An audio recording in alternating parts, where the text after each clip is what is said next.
Marcelo, thank you for inviting us to give this talk.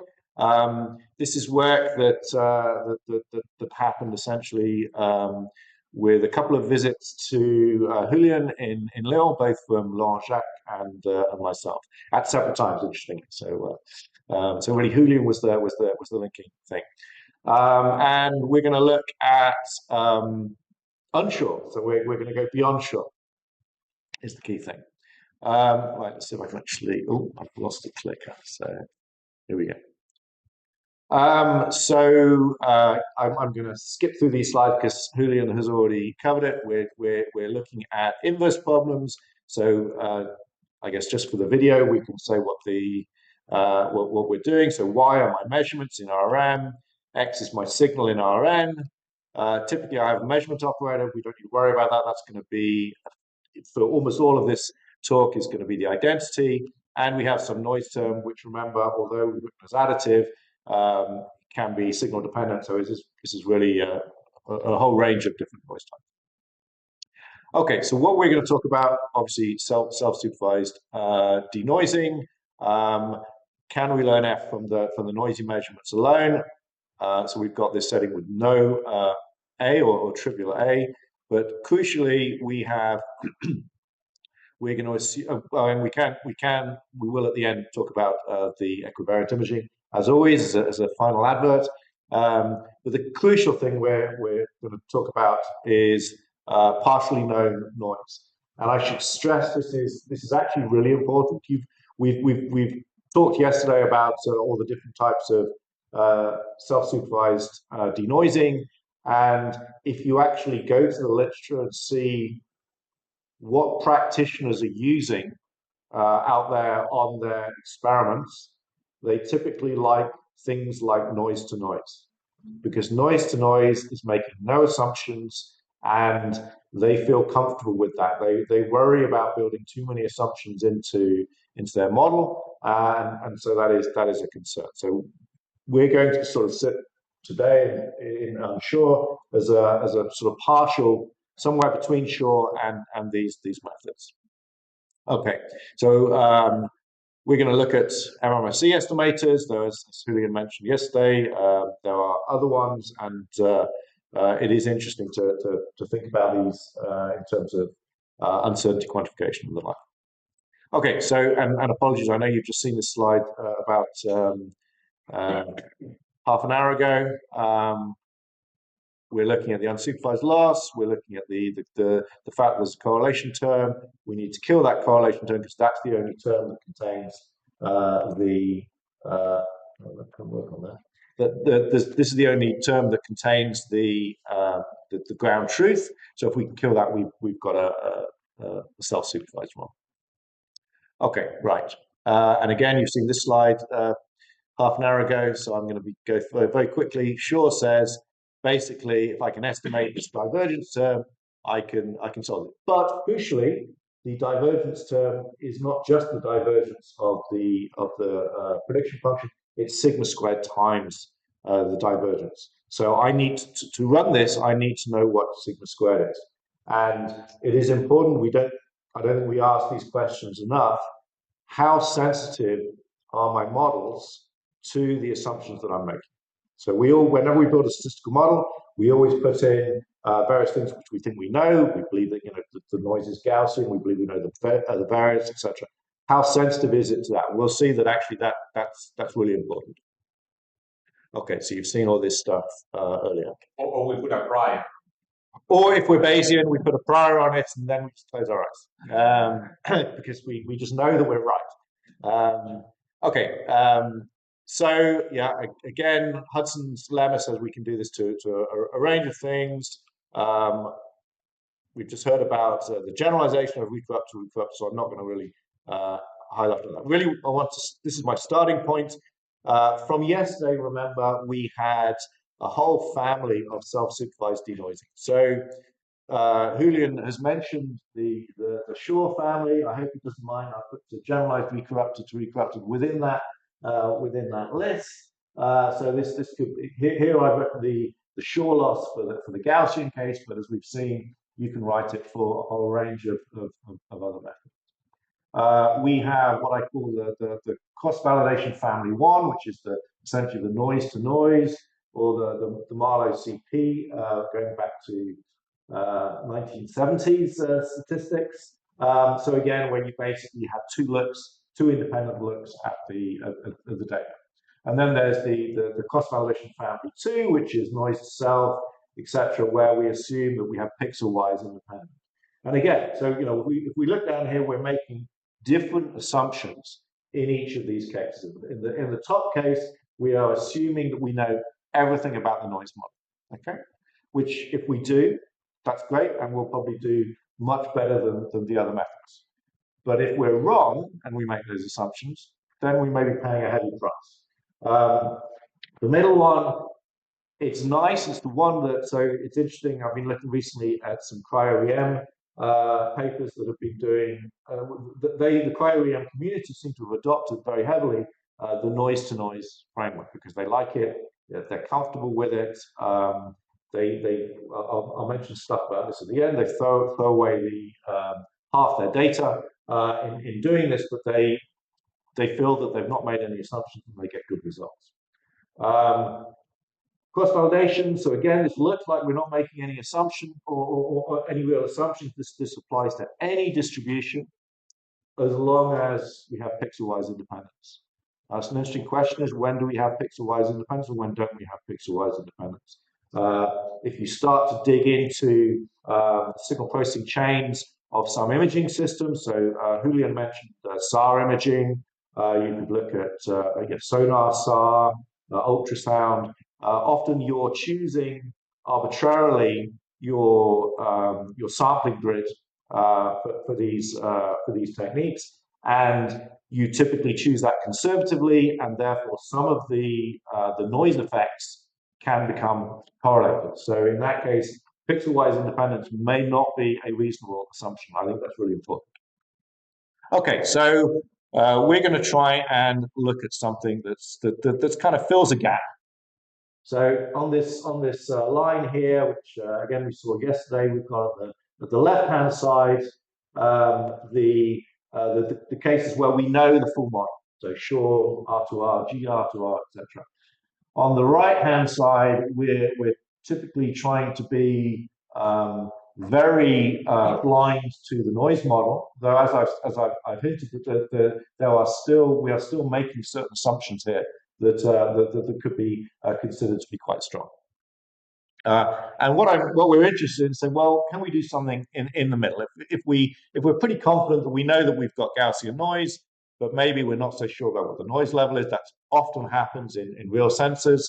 Again, the physics often dictate what the noise model is, but the actual scenario may make it difficult to know exactly what your level of Poisson noise is, etc. Okay, so for this we came up with this catchy term of zero expected divergence estimators, and I'll start off going through this for Gaussian, but as with these things, you can extend it to other settings. I'll talk a bit more about that in a moment. So we're going to assume now that we've got observed data which is corrupted with just Gaussian noise, but I don't know what sigma is. So a very simple thing to do is to say, okay, I want to kill this term in the Shaw loss that I don't know. So I'm going to, and instead of doing a Bayesian technique, which would be another approach one could do, where you, as Marcelo said, you stick cryo and everything, and then all your problems go away. Here we're going to restrict our class of estimators. So we're going to say, I'm going to choose an estimator that is robust, because it's by careful choice isn't going to be affected by the issues I'm dealing with. So in this case, we're going to put we're going to make sure that the expectation over the data of the divergence is equal to 0. Now, it's important to remember that this is not the same as setting the divergence equal to 0, which is what, of course, the blind spot estimators do when you have separable noise. Okay, so from Schur's perspective, we've just killed that term. That was the only term that had sigma squared in it, and so we know we've got something that is proportional to the supervised loss and therefore we hopefully will get a reasonable solution. Though, of course, it's not MMSE optimal. We are going to see to what extent it isn't MMSE optimal.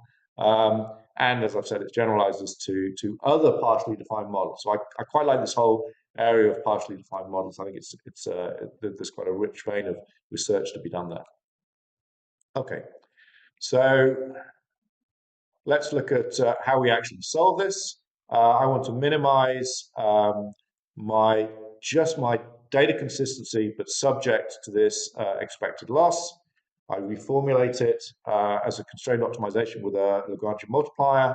And so I have something which, through variational calculus, is in terms of f, is minimizing f, is a convex optimization problem. And so it has a nice, we have some nice theory on it. And you can actually get a closed form solution for this. And interestingly, you'll see here that the Z estimator has exactly the same form as Tweedy's formula. So we basically have that f of y is just y plus a divergence, plus a score function term scaled with a parameter eta hat, and eta hat is this closed form expression in terms of the expected norm of the score function. So it's quite nice that we've got a closed form solution, but we also can see that by writing it as a Lagrange multiplier, that gives us a hint as to how we actually solve this in practice. Okay, so before we actually go and look at that in practice, let's actually have a think about, is this a crazy set of estimators to use? So I'm sure you're all familiar with classical sort of sparse priors, where we put a scalar prior on things, but we aim for the signal to be sparse, or even just a standard scalar Gaussian. In each of these cases, we can look at what the one-dimensional Z denoiser looks like, and we see. So in the left-hand plot here, we have our signal model is two deltas, so a delta of -1 and a delta of 1, and the Bayes optimal, the minimum mean squared error estimator, sorry, is the orange curve, and quite naturally, if you're over to the right hand side, it's 1. If you're over to the left hand side, it's a -1, and in the middle, it's a little bit uncertain. So we get a sort of smooth mapping between the two. Whereas if we look at what the zero divergence estimator, the zero expected divergence estimator looks like, we see that it has to have a negative component. So we know that it's so it goes from 0. Well, actually, as you go far over to the left, it goes up to positive. If you go far over to the right, it goes very negative. But crucially, around where the probability mass of the signal is, it roughly follows the MMSE estimator. The middle one, I think, is also really interesting from a point of view of failure. This is the Gaussian case. In the Gaussian case, we see that the MMSE estimator is just a linear shrinkage term. Cross-validation, I can't do anything, it's 0, and the Z estimator, similarly, it's 0. That shouldn't surprise us. If you think about this, I've got a Gaussian signal, I'm adding Gaussian noise to it, I don't know what the variance is, what on earth can I do? Everything looks Gaussian, I could choose my variance to be whatever, so the optimal in this constraint case is just set everything to 0. Spike and slab. So spike and slab prior, this is where we basically have a Bernoulli Gaussian model. So for a sparse number of samples, we're Gaussian, and for the others, we're absolutely 0. So that's we have our PDF drawn in the dashed line, and we see that the Bayes optimal again is now a nonlinear shrinkage term. Here we get this slightly weird one, which is this wiggly shrinkage term, but it does follow for large values of coefficients. it follows the MMSE estimator. So we see that it's doing some interesting stuff. Okay, it turns out we can actually quantify the accuracy of this estimator again in closed form. So if we look at the expected error we're going to see, you can write it in terms of the performance of the minimum mean squared error estimator. And you get this slightly ugly expression here, which is sigma squared times bracket of 1 over 1 minus MMSE over sigma squared minus 1. So let me sort of unpack this for you. Clearly, if I've got a noise level of sigma squared, if I do nothing, then, so if I just have the identity, I'm going to have an error of sigma squared. So the MMSE over sigma squared is really a ratio that tells me how well I'm denoising my image. If that number is very small, then basically I get something that approximates the MMSE. On the other hand, so that's saying if I've got a good denoiser, sorry, let me rephrase that. If the optimal denoiser is a good denoiser, then my Z denoiser is almost a good denoiser. It's very close to MMSE. If my MMSE estimator is rubbish, then my Z estimator will be even worse. But ultimately, if you think about when we want to do denoising, it's when we believe that we have the ability to do good denoising. We're not really interested, at least as an engineer, I'm not very interested in doing denoising where I take a noisy image and give you a slightly less noisy image. I'm interested in just doing something that's clean. So did you ever? Yeah, like just good denoiser in terms of what?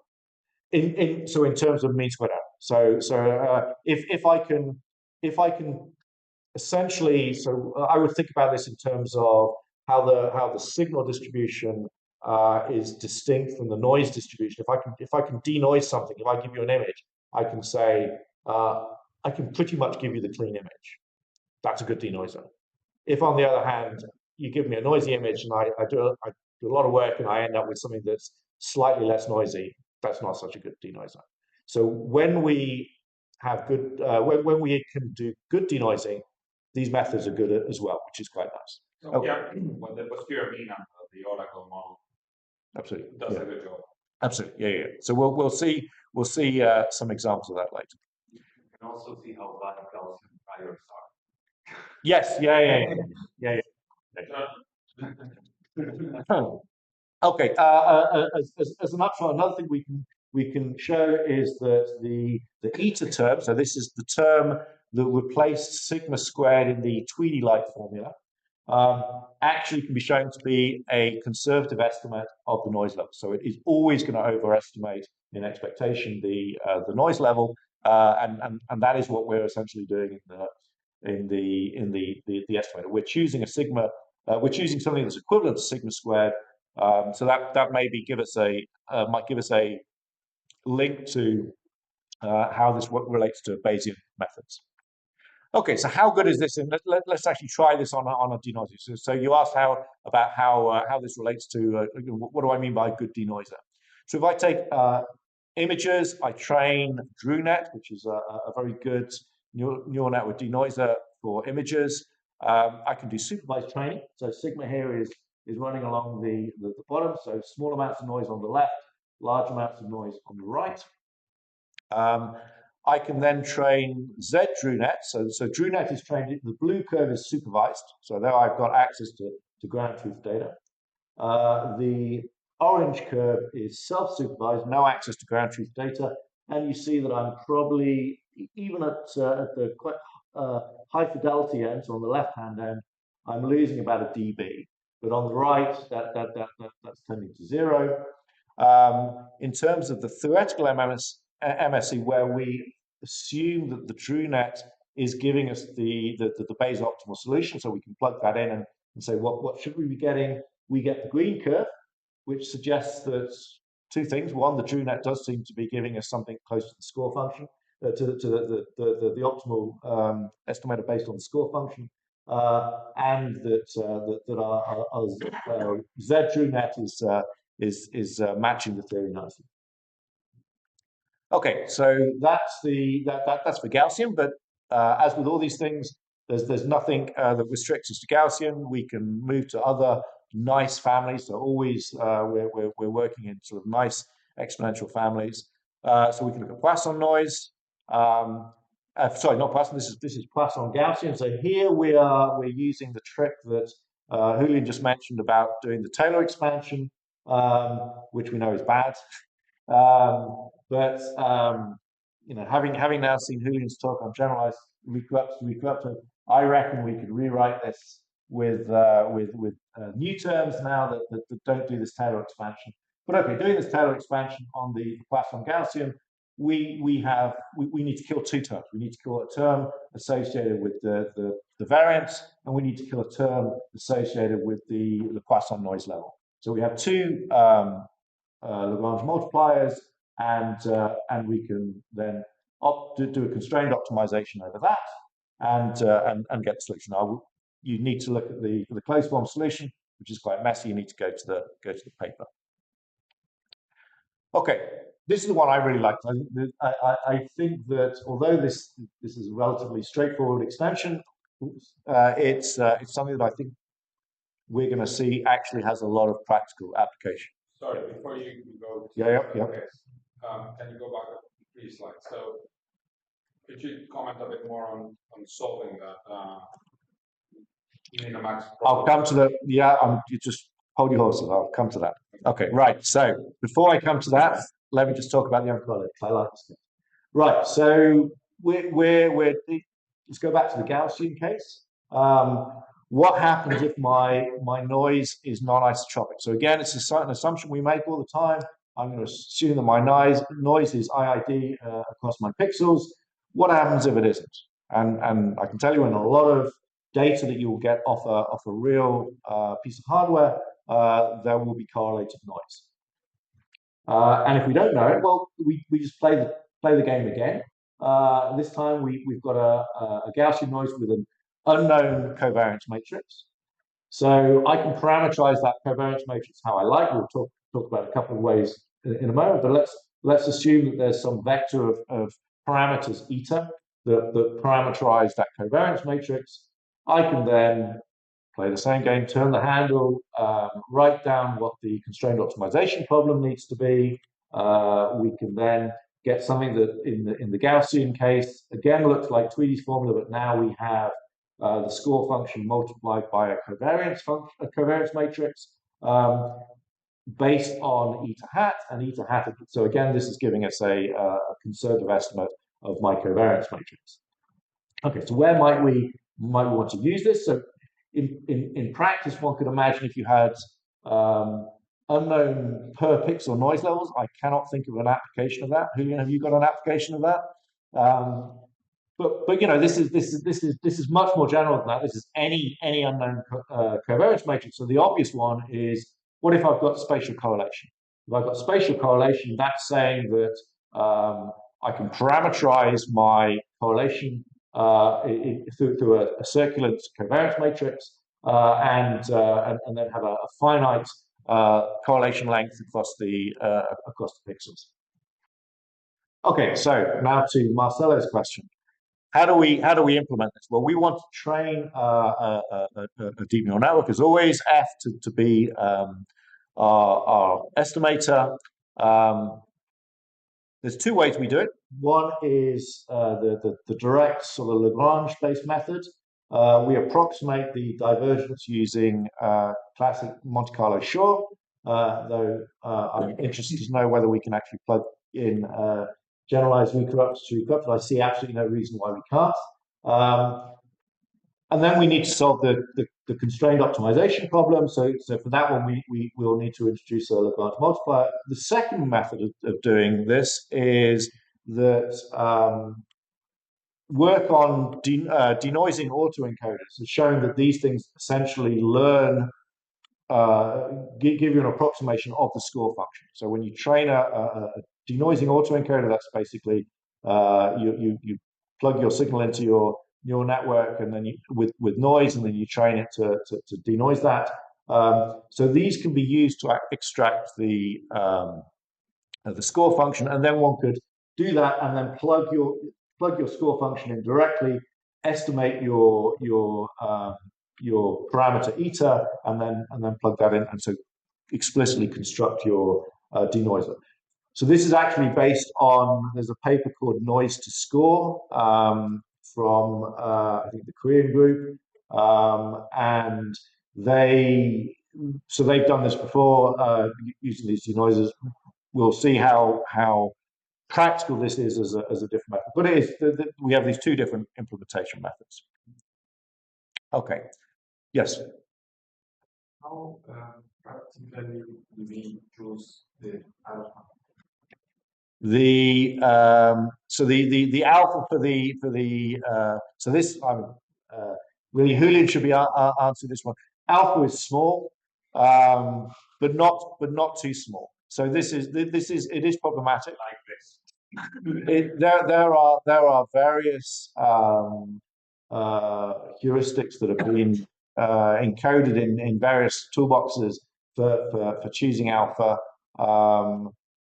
You need to be careful, particularly because these functions we're dealing with are not differentiable. You know, f is not, if it's a ReLU network, it's not really differentiable, so we need to be slightly careful there. I think typically you want to scale it relative to the size of your data, but Julian, do you have anything you would want to say? In the first one, I would say alpha would be something relative to sigma, so like 5% of sigma. And in the second one, alpha goes to 0 for training. You make alpha slowly. Yes, that's for the denoising autocoder. Yeah, that's different. But for doing the MC sure, it's a compromise, because again, you don't want to pick it too big, otherwise you're injecting more noise into the system. But if you pick it too small, you do get stability issues. Okay, right. So let's have a look at how these things compare. Comparing the two methods. First of all, okay, look at the middle plot to start off with. That's the one where we compare the direct unsure, which is the Lagrange method, versus unsure via score, and we see, I think, pretty conclusively that my advice would be use the Lagrange-based method.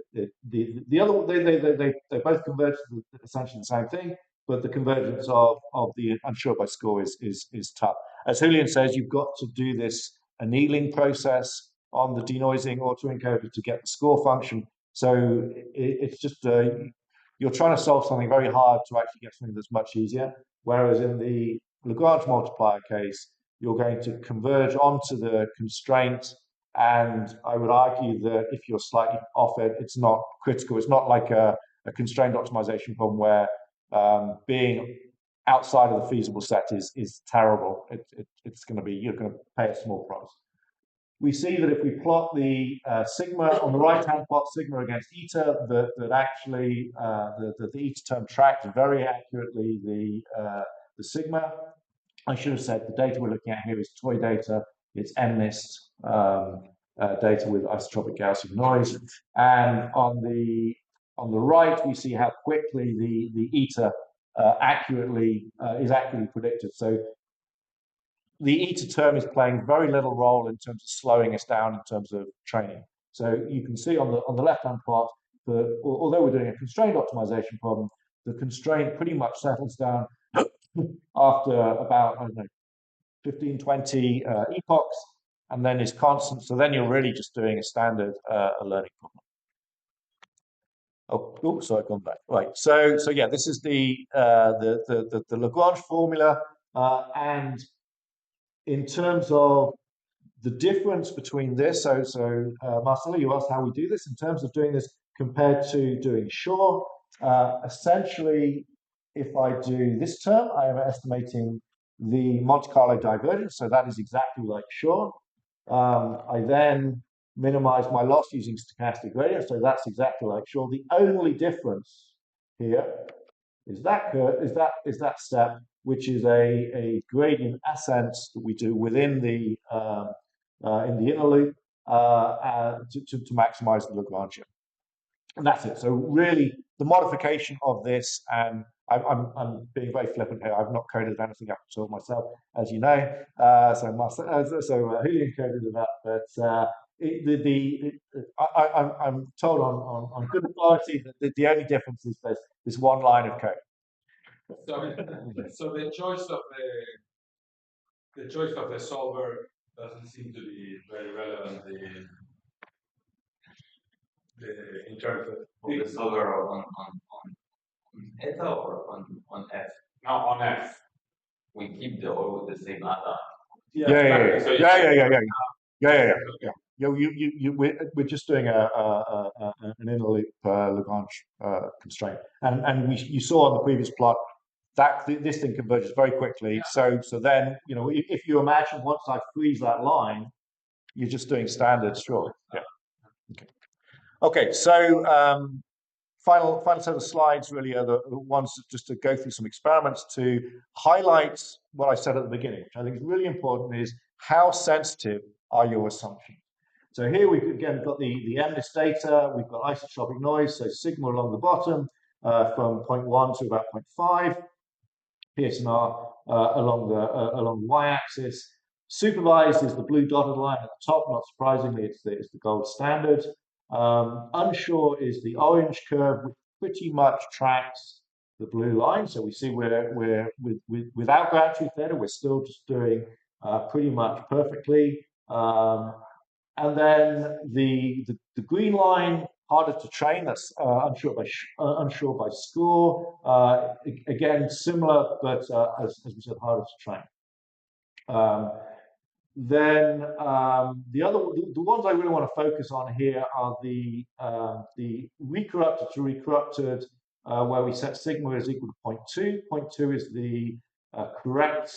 At that point is the correct value, but obviously across the range it isn't. And the Shore, where we set sigma is equal to 0.2. And what you see is that this is very sensitive to using the wrong value of sigma. Obviously, at the right value of sigma, these guys are pretty much as good as supervised learning.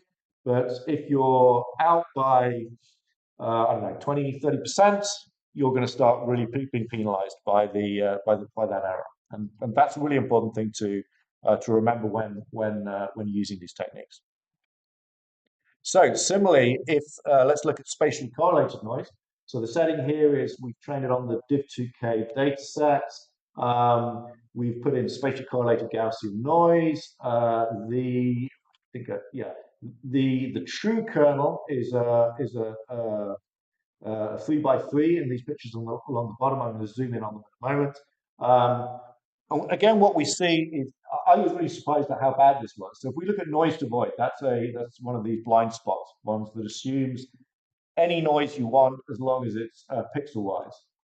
The performance is 19 dB compared to the supervised, which is 29. So you've lost 10 dB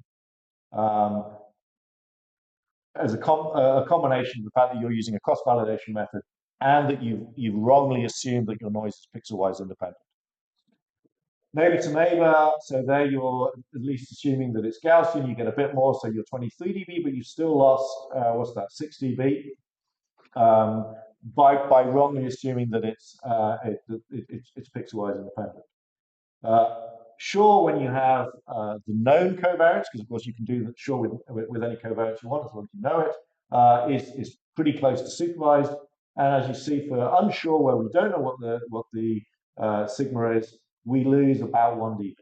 So if you want something to be robust in a real world setting where you're not quite sure what the things are, these sort of techniques I think are very powerful. And okay, so I haven't said, but unsure is using the known kernel size. If I change the kernel size, so if I go from a 3x3 to a 5x5, so the true one is 3x3, but I'm going to train a 5x5, then I lose about half a dB. So it's not terrible.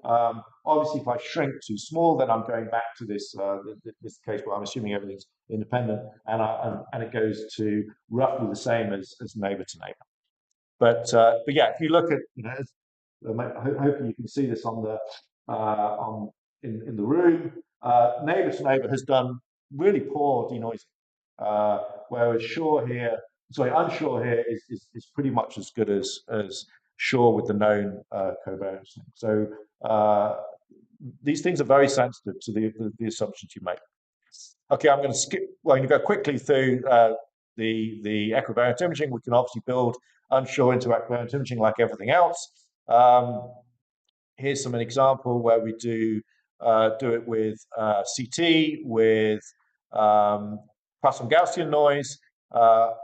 Obviously, we should go and we do this now with generalized recorrupted to recorrupted with unknown parameters, but it performs pretty well. Again, we've lost about, we're as good as the Poisson-Gaussian sure, and we've lost about a dB on supervised.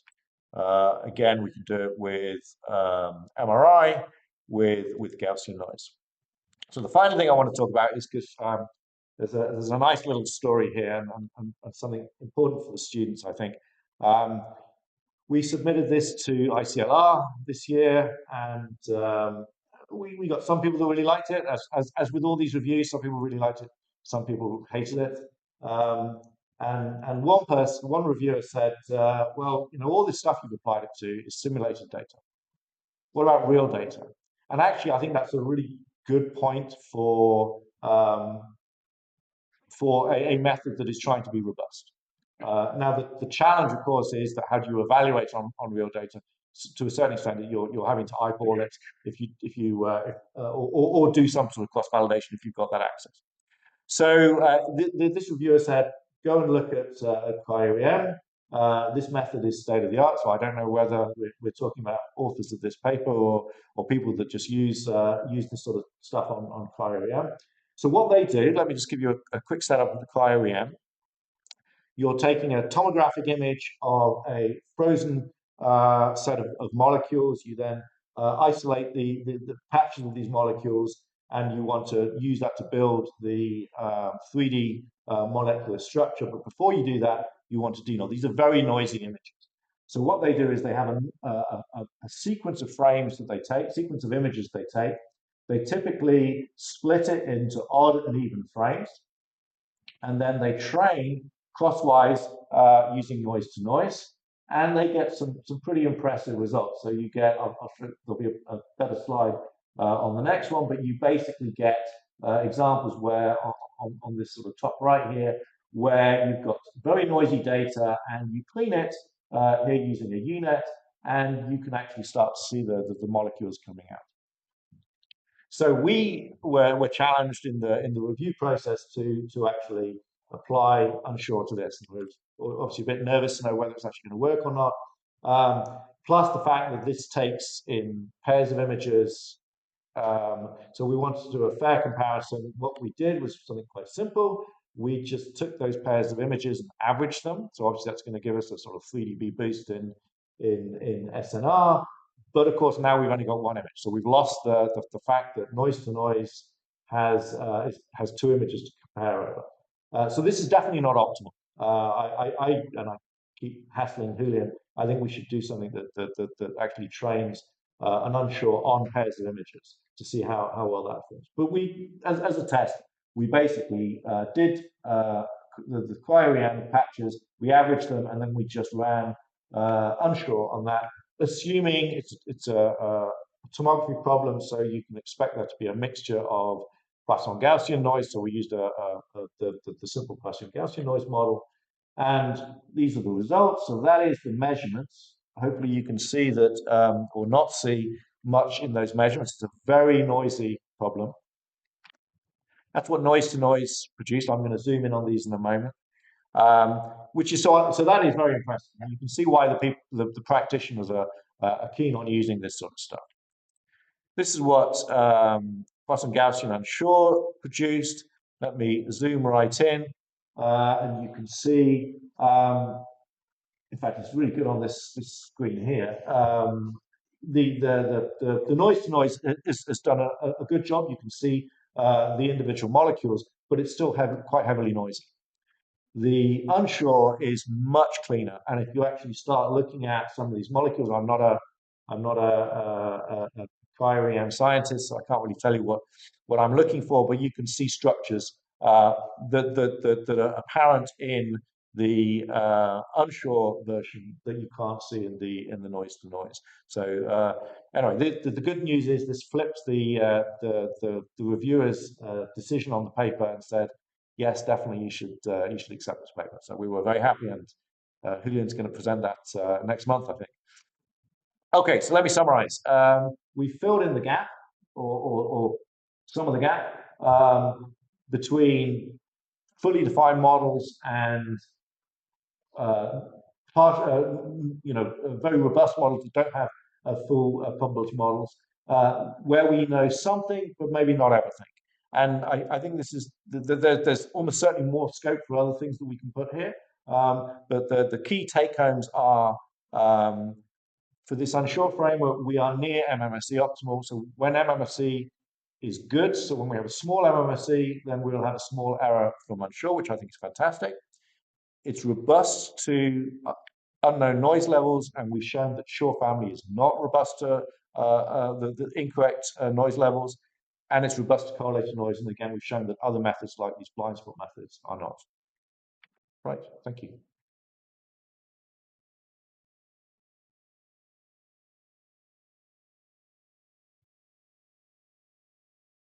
You're not allowed to. You're an author. You can't ask a question. Yeah. So how can I make sure that my multipliers give me a covariance based on the space of the image?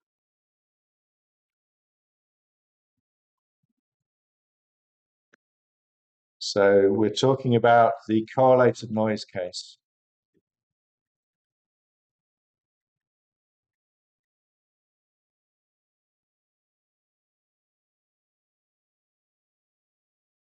Do we not? Well, I would suspect, given that we've got a closed form solution for the eta in terms of this expression, that we are always constrained to be on that set. Do you not think? Yeah, in the closed form solution, yes, but in the training. Oh, I see. In the training. I would have to ask the person that coded it up. No, it's not currently a constraint. Okay. So we should think about how to whether you can decompose the covariance matrix in a way that enforces that as a constraint. Yeah, interesting.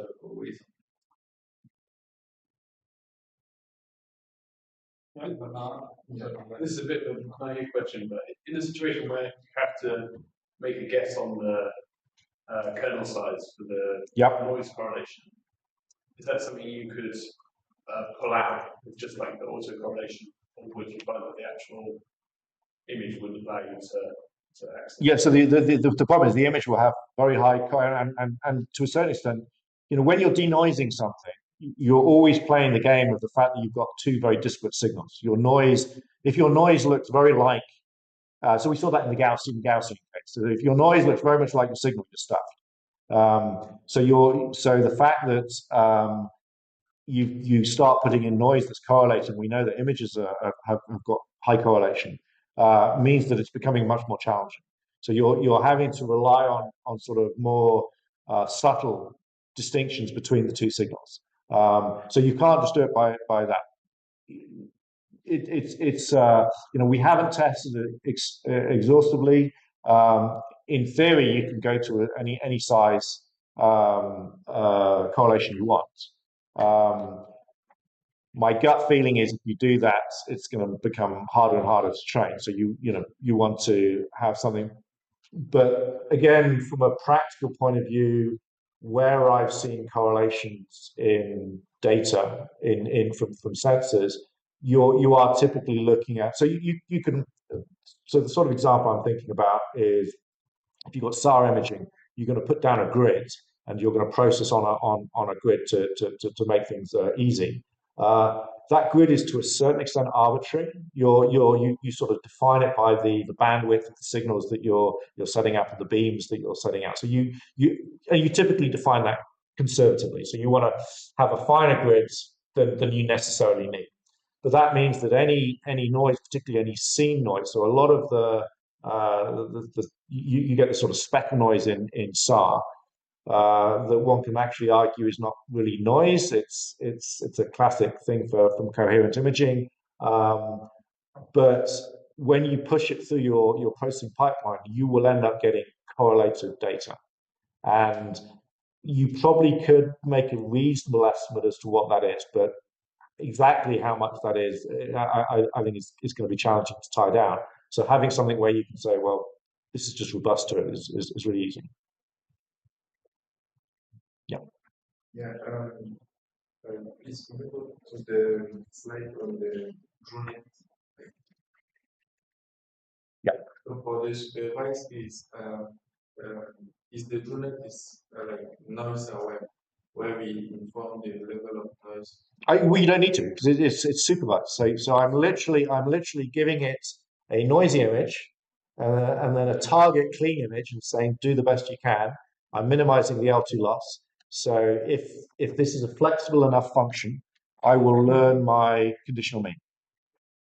But in the zero expected Yep.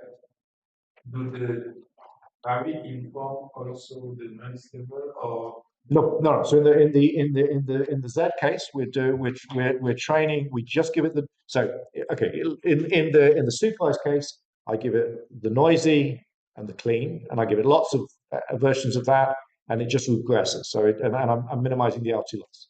In the Z TrueNet, I'm minimizing my constrained optimization, but I just give it the noisy images.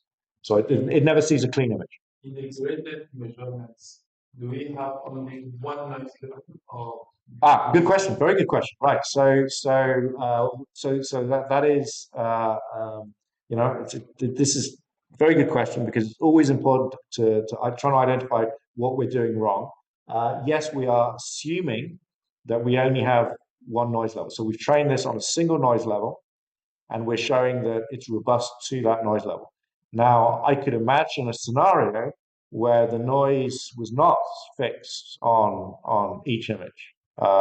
You might have a bunch of images, I don't know, recorded in different light conditions, and so the noise levels you're going to get vary. I don't know the answer to that. I think we could try and train this across a range of noise levels, but I don't know what the result would be. Also, does the estimation of the noise level provides a certain uncertainty for the projected level of noise? So no, at the moment you can show in an expectation that it's a conservative estimate, so you're overestimating it. But there's no uncertainty on it at all. So I mean again think about it's worth thinking about the Gauss these cases here. So in the middle case, the Gaussian is totally unidentifiable. I'm taking Gaussian noise and I'm adding unknown Gaussian variance on it. So all I see is a Gaussian signal, and I've got to work out how much to do. So in this case, it essentially will choose eta to be the variance of the combined signals. So it'll just say everything is noise, and therefore estimate the signal to be zero, and that's the best it can do. So it's not giving you any uncertainty. If you wanted to do to handle several noise levels, I suspect all of this would hold if you randomize the noise. I think if you train this on images from a range of noise levels, so I'd have to wave my hands a little bit here, but on the basis that we're looking at problems where we can see already that we get a reasonable estimate. Sorry. Yeah. We get a reasonable estimate of the noise. Yeah, so we're predicting the noise quite accurately. So that's saying that in cases where you can do a good job of denoising, you can get a good estimate of the noise level, which means that per image, you can pretty much assume that you know what the noise level is. And therefore, if you train it on a range of different noise levels, I think this will learn the appropriate denoiser for the noise level and be able to see that from the data. Maybe I'm overstating this, but I would be very interested in training this on a range of different noise levels. I guess one question I would have there is, given that we're doing an L2 loss, if you're throwing in a whole range of different images, it's going to spend its time trying to optimize where it can do the most good, so where it can denoise the most.